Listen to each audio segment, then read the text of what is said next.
What is the best New Balance 900 sneaker? Today I have with me the New Balance 990, the 997H, and the 997S. In this video, I'll be rating each sneaker out of 10 based on its quality, its comfort, and overall value. And at the end of this video, I'm gonna tally up all the scores and give you guys what I think is the best New Balance 900 sneaker on the market today. So keep watching.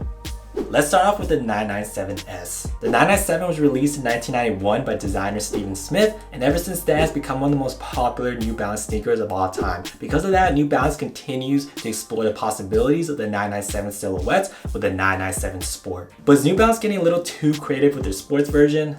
Let's find out. The 997S V1 retails for $95. This is in the gunmetal verdict colorway, and I got this in a size 8.5.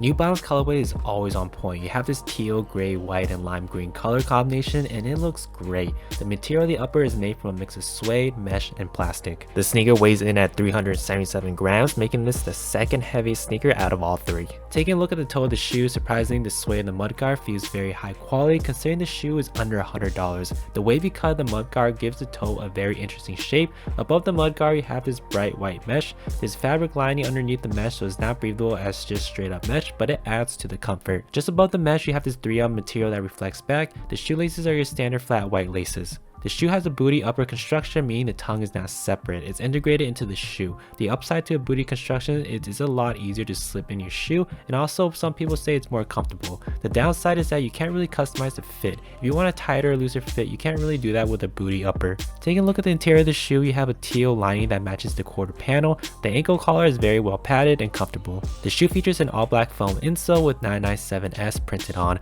The thickness of the foam insole measures to about 5mm, making this the thickest insole out of all three shoes. The foam is firm. You can see that it doesn't deform much as you apply pressure, but over time with enough wears, this insole should mold to the shape of your feet. Moving on to the side of the shoe, you have a teal suede quarter panel with the plastic New Balance logo stitched behind it. Just before that, you have a TPU that acts as the uppermost eyelets that's going to give you a little bit more durability. Moving to the heel of the shoe, you got a couple of different panels coming together. You got the gray suede and gray mesh. Below that, you have the Absorb logo. The Absorb cushion starts at the front of your shoe. Moving back to the gray part, that is the end cap review midsole. End cap is a core of soft cushioning of EVA in the midsole with a tough polyurethane rim for more support and durability. Moving to the bottom of the shoe, you have this black rubber outsole over the white Absorb cushion. At the center of the midfoot, you have this motion control device cutout. Sounds fancy, but it's just a torsion plate. So out of 10, what do I rate the quality of this sneaker? I'll give it a 9. The shoe is constructed well and the quality of the material feels great. There's so many unique features on this sneaker that shows that the design was very well thought out. Now let's take a look on feet. The 997S fits half a size bigger, so I recommend to go down half a size. The shoe also has a wide fit. The design of the shoe is very unique and it's not for everyone. The wavy mudguard gives the shoe a futuristic look along with the speed lines on the end logo. The outsole is super chunky, especially at the heel, and you can see that it stands out a lot. The back view of the shoe looks super chunky as well with the Absorb logo standing out. For the comfort, this is where the 997S shines. The booty construction really makes your feet feel cozy because the shoe is hugging your feet with its soft cushions, especially the extra padding at the toe. The 5mm thick insole along with the end cap outsole feels amazing. There's zero stiffness in the fabric, so the shoe is extremely maneuverable, making this a great shoe if you're on the move a lot. Overall, the unique design can be a turn-off for some people, but the comfort is out of this world. Now time to give the sneaker a rating. For the comfort, I'll give it a 10. For the value of the sneaker, I'll give it an 8. At $95, it's definitely not a cheap sneaker, but you do get a lot of the technology in this sneaker, like the end cap and Absorb midsole. The material is also good quality with the premium feeling suede. That brings a total score for the 997 Sport 27 out of 30. Let's see if the next sneaker is any better. Next up we have the 997H. The 997 is one of the most beloved New Balance sneakers. It featured everything you love about New Balance sneakers: quality, style, and that premium made in USA quality. But the biggest problem with 997 was its crazy high price tag, retailing at $200. Now enter the 997H, retailing at less than half at only $90. But will that cheaper price tag sacrifice on quality? Let's find out. The 997H V1 retails for $90. This is in a mushroom trek colorway and I got this in a size 9. The 997H is made from a bunch of different materials. You have suede, leather, plastic, and corduroy all coming together to make this sneaker. The sneaker weighs in at 272 grams, making this the lightest sneaker out of all three. At the toe of the shoe, you have a synthetic suede. The mudguard has a 45-degree slant at the toe that gives a very unique shape. Above the mudguard, you have the corduroy fabric. Corduroy is a synthetic fiber that is extremely durable. It's resistant to abrasion, tears, and scuffs, so you'll find this material used in backpacks, motorcycle gear, and even in the military, so you don't have to worry about any holes or rips forming your New Balances anytime soon. Just above the mesh, you have a teal colored 3M material that reflects back. The shoelaces are flat mushroom color laces with white and teal accents. The tongue is made of the same corduroy material at the toe, but it's more padded. It has a signature New Balance 997H patch sewn at the top. Taking a look at the side of the shoe, you have a more synthetic suede paneling. The leather end logo is stitched on the quarter panel, but underneath the end logo, I did notice that there is some glue residue that leaked on the quarter panel, making these shoes look a little sloppy. At the back, there is a corduroy tag stitched on. I'm honestly not a big fan of this tag because I don't like all that branding. I'm tempted to slice it off with an X-Acto blade. Underneath the tag, you have a plastic teal tab to add some color and dimensioning to the shoe. Moving down to the midsole, you see mushroom colored speckles all throughout the midsole. The midsole is a mix of injection molded EVA foam and rubber. It's extremely lightweight and it has lots of cushions, making these great for long walks. Taking a look at the interior of the shoe, the ankle is very lightly cushioned. It has a green foam insole similar to the 574s. The thickness measures to 3.83 millimeters. Pressing on it, the insole feels very firm. Moving to the outsole of the shoe, the biggest way New Balance cut costs is they have selected areas of rubber on only the forefoot and the heel. The center of the shoe is just foam. Doing this makes the shoe very light and cuts down production costs, and in the end, New Balance is able to sell this shoe cheaper to us. But the downside to a foam outsole is that it's less durable than an all rubber outsole and also provides less traction. So out of 10, what would I rate the quality of the sneaker? I'll give it a 7. The suede doesn't feel as soft as other New Balance sneakers. The glue residue in the quarter pound is a huge turn off, and foam outsole makes the sneaker feel a bit cheap. Now let's take a look on feet. I would recommend going up half a size because the 997H does fit narrow. The whole entire shoe is very slim, so I would pair these up with joggers, slim, or skinny jeans. Not sure if anyone still wears skinny jeans these days, but anyways, the toe box does narrow at the tip. The 997H does look more sporty than your average casual sneaker. New Balance kept the whole 90s inspired silhouette, and it looks great, especially this colorway.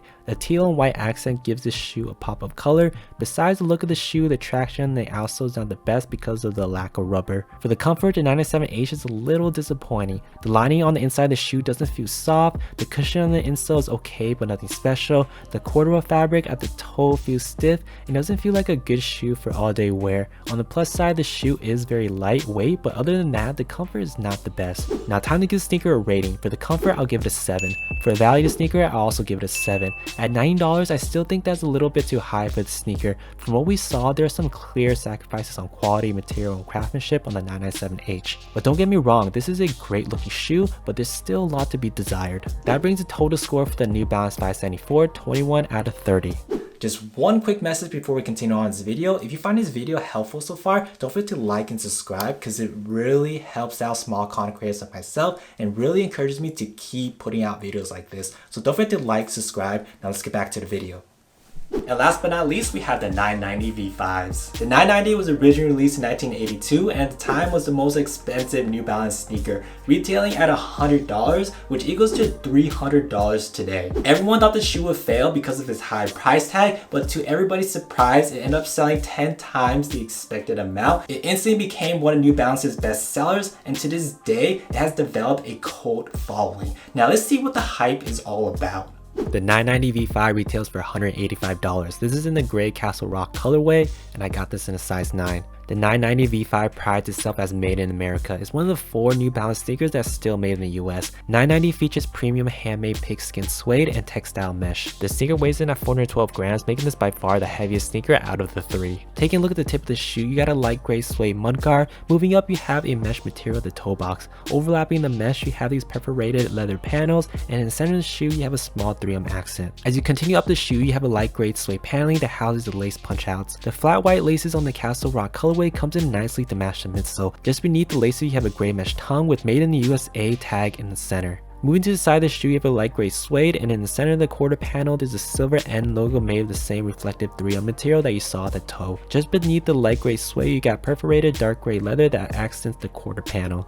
Moving further back to the shoe, you have this semi-translucent gray TPU panel, which is a new feature that wasn't in the V4. Then moving to the heel of the shoe, you have that light gray suede and the 990 logo on the lateral side. At the center of the heel, you have a 3M accent with the Roman numeral 5 because this is the 990 V5. Below that, you have a plastic heel counter with New Balance logo in black. Moving down to the midsole, you have a white foam in the forefoot, and as you move back in the sneaker, you have their end cap technology, which provides durability and support. Finally, moving to the bottom of the shoe, you have this black and gray rubber outsole that provides excellent traction. There's two hard plastics here that acts as a shank to help structure the shoe, so when you're climbing on ladders or doing chores, it'll give you more structure and durability so you don't bottom out your arches. Moving to the interior of the sneaker, you got this light gray sock liner, which is very well padded. The Ortholite insole is a yellow foam with a black lining at the top. The shape of the insole is flat at the front foot, by the back the sides curve up to follow the curvature of your feet. The thickness of the insole measures to 4.44 millimeters, making this the second thickest insole out of the three. So out of 10, what would I rate the quality of this sneaker? I'll give it a 10. This sneaker is very well made with high quality materials and solid construction. Just look in the shoe, you can tell that nothing was skinned. The Made in USA tagline shows that the 990 V5 does not mess around when it comes to quality.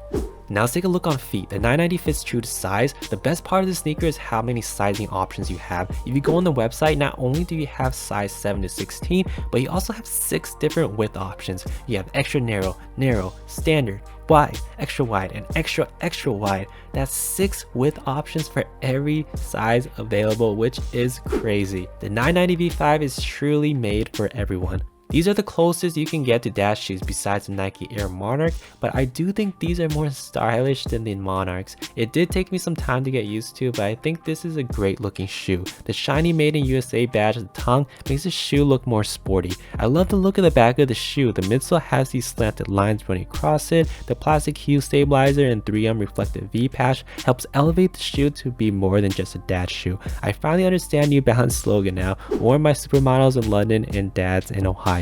For the comfort, these are one of the most comfortable New Balance sneakers I've ever owned. The cushioning on this shoe is so well done, especially the well padded tongue, because it really feels good against your upper feet. It has a perfect 365-degree coverage on my feet with their soft cushions. The Ortholite insole feels very comfortable, and the inside lining of the toe box feels silky smooth. If this is what every dash shoe feels like, then sign me up. I'm a big fan on the comfort on these. Now time to give the sneaker a rating. For the comfort, I'll give it a 10. For the value of the sneaker, I'll give it a 6. At $185, this sneaker is very pricey for New Balance. This shoe is very well put together, but you can find shoes similar to this for a lot less money. New Balance charges a premium because it's made in the USA, so essentially you're paying extra for that domestic production of sneakers to support and keep people's job and facilities running in the United States, which is a very noble thing to do. That brings the total score for the New Balance 990 V5, 26 out of 30. To summarize, this is a ranking of the New Balance sneakers from heaviest to lightest. Tying up the final scores, this is how I would rank the 3 sneakers, with 997S at the top of my list and 997H at the very bottom. And that's it for this week's video. Let me know in the comments below what items I should review next. I do read every single one of your comments, so leave your suggestions below. That's it for this week's video. Thanks for watching. Don't forget to like and subscribe, and I'll see you guys in the next video. Peace.